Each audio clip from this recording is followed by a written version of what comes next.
Un cuento aburrido. Aburrimiento, era esa la palabra. Hacía 2 días que no hablaba con nadie sobre asuntos importantes. Todo era pasame la jarra de naranja, etc. Los demás creían que era porque estaba triste, pero la verdad es que estaba aburrida. El peor de los estados de ánimo. No tener estímulos para cabalgar en la vida y sentir que, sin embargo, la vida sigue andando, a su manera, sin importar que el jinete no esté dando las indicaciones. Es en ese momento cuando uno se da cuenta de que la vida no nos necesita para seguir. Si le sugerimos opciones y maneras, las recibe gustosa, pero no espera que estemos recostados o de pie. Ella sigue igual. Incluso, deseó Patricia, que esos días el reloj no corriera. Era una lástima que la vida siguiera sin ella. Pero claro, nadie puede detener el tiempo, al menos hasta el día de hoy. Hubo momentos en que trató de dormir y otros en los que trató de no dormir. No había caso, no había nadie allí dentro de ella para poder tomar decisiones.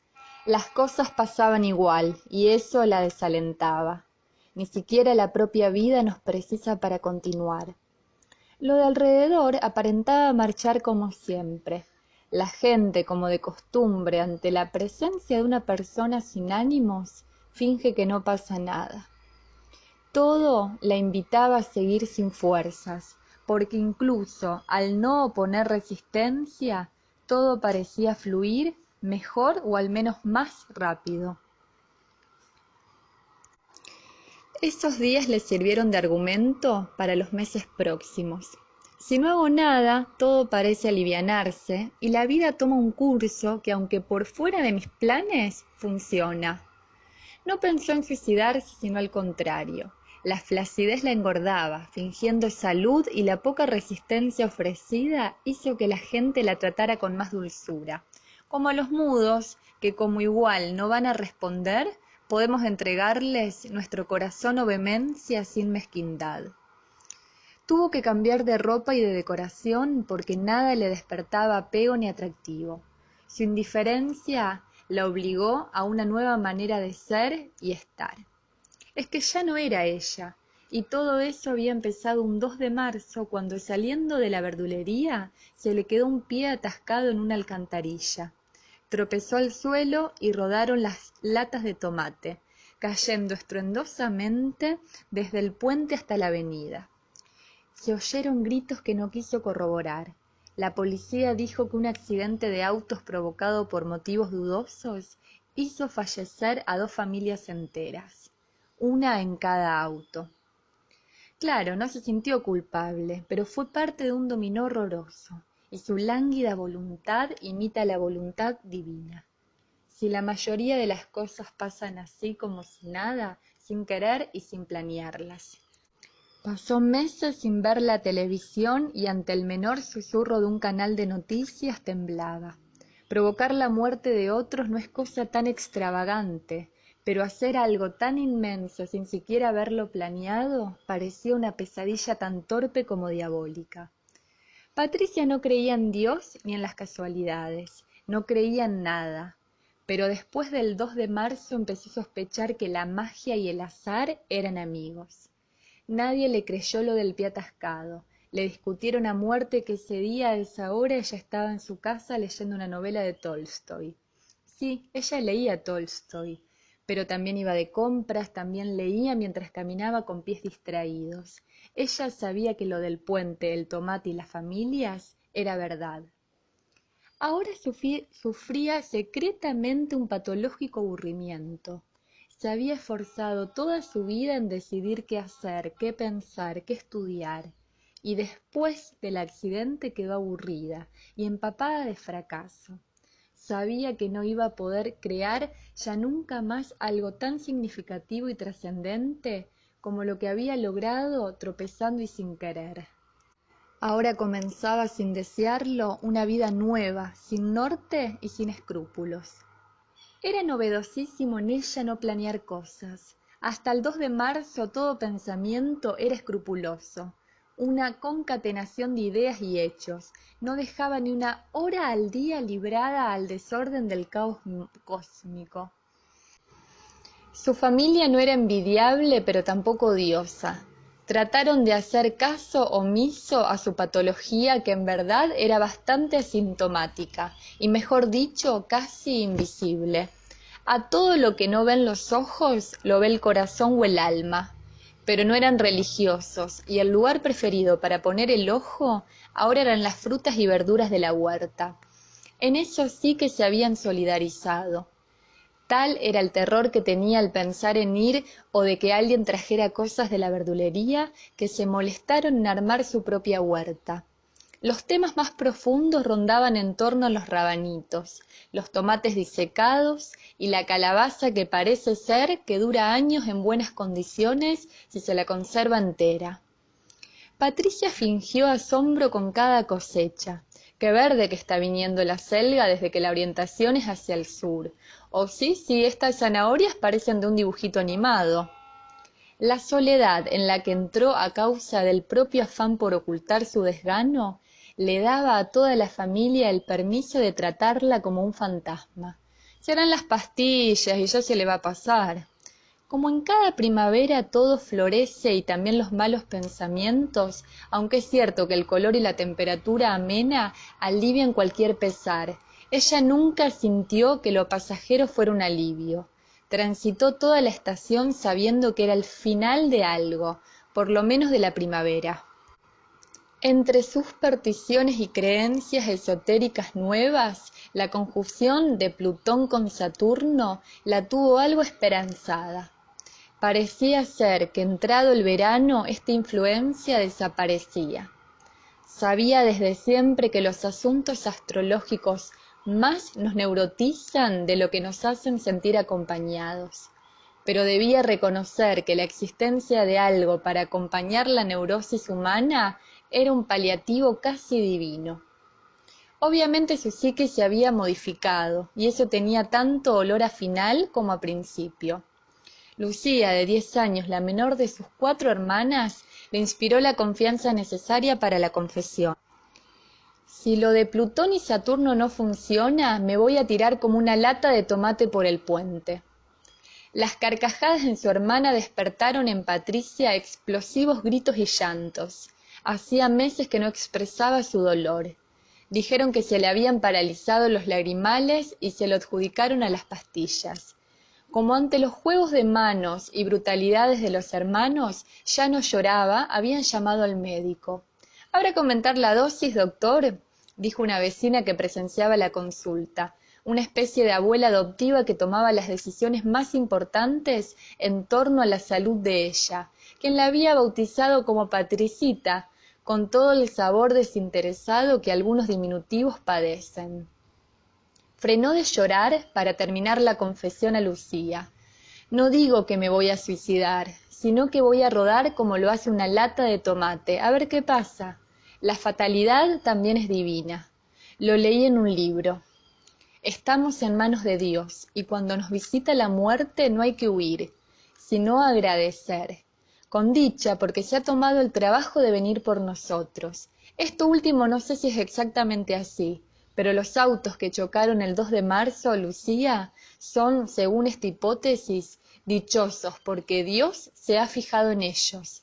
Si no vivo para brillar, voy a morir al menos pronto y en la mirilla del Señor. Lucía corrió a contarle a su hermano del medio, quien solía encontrar excusas a menudo para agarrar el rifle familiar, siempre demasiado a mano. Apuntándole con un ojo abierto y otro cerrado, le dijo: «Si de verdad querés matarte, avísame que te mato yo ahora». Patricia no se asustó, pero siguió llorando, y llamaron al médico. Le dijeron que algo en la dosis estaba faltando, porque había recuperado el lagrimal. Patricia habló a solas por primera vez con el médico porque la vecina estaba viendo la novela de la tarde. «¿Qué te pasa, Patricia, que podés llorar ahora? ¿Querés más dosis del tranquilizante?» «Doctor», dijo mirando para abajo, «me quiero ir con Dios, pero con el Dios bueno, el de las iglesias». «No existe Dios, Patricita, somos nosotros. los de los Reyes Magos, Papá Noel, la Virgen y el diablo también, y tus papás para tenerte tuvieron relaciones sexuales. Ya sé, doctor, lo vi en la televisión y me enteré de todo. Le digo que quiero ir con Dios, el bueno, el de las iglesias. Le aumentaron la dosis a más del doble. Delirio místico según el médico. Era una de las patologías más peligrosas. No le consultaban a Patricia sobre la medicación. Se la mezclaban con el desayuno preferido.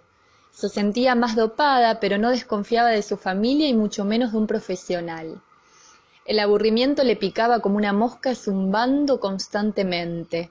Era ese su tormento, saber que difícilmente podría superar jamás la anécdota del accidente con otra cosa mejor. Sabía que eso había opacado toda su creatividad para siempre, y la indiferencia alrededor no le dejaba opción, soportar septiembre y en octubre reproducir marzo. Esta vez rodaría ella hasta la avenida. Con la dosis nueva, la abuela vecina se quedó realmente tranquila. Nadie la había vuelto a oír llorar otra vez, pero el aburrimiento en Patricia se había profundizado, porque las fuerzas para crear nuevos estímulos con la nueva dosis se volvieron nulas. Se anotó inteligentemente en unas clases de danzas latinoamericanas para distraer a su familia y que le quitaran el pequeño control que a veces le ofrecían. Así podría volver a estudiar los horarios del puente, de la avenida y de la verdulería. Algo del plan de suicidio le estaba devolviendo los ánimos. Ahora una estrategia tan meticulosa y tan importante debía salir excelente, y el vértigo del plan superaba al de rodar caída libre entre camiones y civiles. No contemplaba al homicida de suicidarse de ese modo. Seguramente de haberlo podido conversar con alguien era un detalle demasiado grande, que obviamente nadie hubiera dejado pasar. Eso tiene lo silencioso de los secretos. La pesadez del oculto nos nubla la coherencia entre sus elementos. Patricia no estaba loca ni mucho menos, tenía una psiquis particular, muy mal influenciada por su indiferente entorno, el cual creía que dopada estaba bajo control. Le pasa a muchos niños que con el correr de la vida logran integrarse más o menos bien a su contexto, pero el temido accidente la dejó imposibilitada de ver televisión, y ya sabemos que para los niños modernos es el chupete que reemplaza al original. Por ende, ella quedó en un momento clave de su vida privada de esa medicina. No es un dato menor que sus hermanos, en verdad medios hermanos, eran cada uno hijo de un padre distinto, y la madre de todos les confundía los nombres entre sí. Aunque 5 no eran tanto, definió más prolijo llamarlos por el nombre de cada uno de sus amantes, respectivos padres de cada uno. A Patricia le decía Juan, y así. Por eso la abuela vecina, perdida en sus novelas pero débil de compasión, tuvo el decoro de insistir en llamarla y que la llamen Patricita, al menos frente al doctor. Se puede estar bien alimentado de estómago y carente de alimento vital cariñoso. Esto no es novedad. Patricia o Juan, como sea que le digamos, siempre tuvo un tinte más complejo que sus hermanos, quizás por haber nacido de cesárea. Lucía, Sebastián, en cambio, por parto natural, pero un mes prematura. La madre la dejó en el sanatorio más de lo previsto, y hubo que insistirle para que reaparezca y la fuera a buscar 2 meses y medio después de haberla parido. Sebastián nunca supo con certeza de dónde provenía una sensación recurrente de no estar nunca en el lugar concreto en el momento indicado. El tiempo cura las heridas, cantaba Juana, la madre, por los pasillos del edificio. Era la portera. Llegó mediados de septiembre. Había escasez de latas de tomate.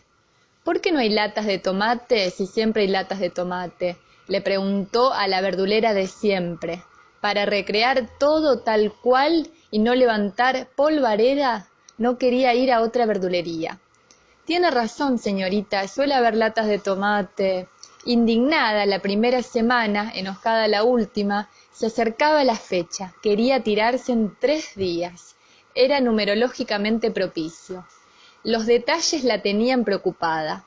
Podría tomar prestadas unas latas de la alacena de su casa, eso no era problema, pero como prefería fingir que sería un accidente, no debía encontrar pruebas ni señales.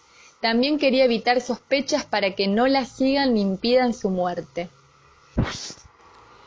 Llegó el 3 de octubre sin latas de tomate, lucidez ni agilidad. Tuvo que robar unas latas de tomate en un almacén cruzando el puente, volver a su casa y cambiarse la ropa.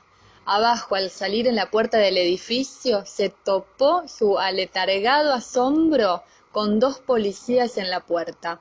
«Hola, ¿qué se les ofrece?»